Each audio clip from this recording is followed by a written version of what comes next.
Welcome to Yahoo Finance. It's 11 a.m. in New York City. I'm Jared Blickery, and here's what I am watching today.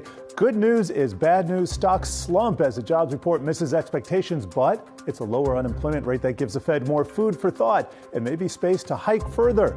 The housing market increasingly looks like the first domino to fall amid declining prices and rising mortgage rates. We're going to speak with the Wedbush securities analyst on the outlook for home builders. And could President Biden's move on marijuana change lives, and will it impact his standing ahead of the midterms? We're going to take a look at the stocks moving in that space. But first, let's take a look at the stocks after that jobs report. And this is a big one of the week here. And we can see the Dow. Well, let's take a look. The Dow down just slightly here. It looks like it's off about 407 points, maybe a little bit more than slightly. We got the NASDAQ down about 2.5% and the S&P 500 down 1.8%.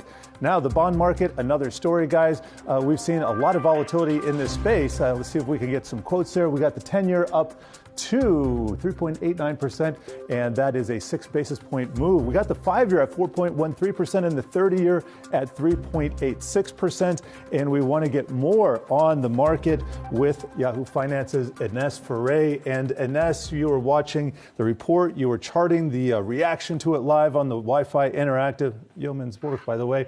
Yo People's work. Let me get, what are some of the numbers sticking out to you after we've had the opportunity to dig into the report? Well, I think that wage gains are still too hot, even though wage gains came down from August, which was 5.2 to 5%. That is still too hot. That is to say that the Fed has runway to continue hiking rates, and that's why you saw the market reaction. I also thought it was interesting the number of people who are employed part-time for economic reasons, and we've got that number there on a chart for you.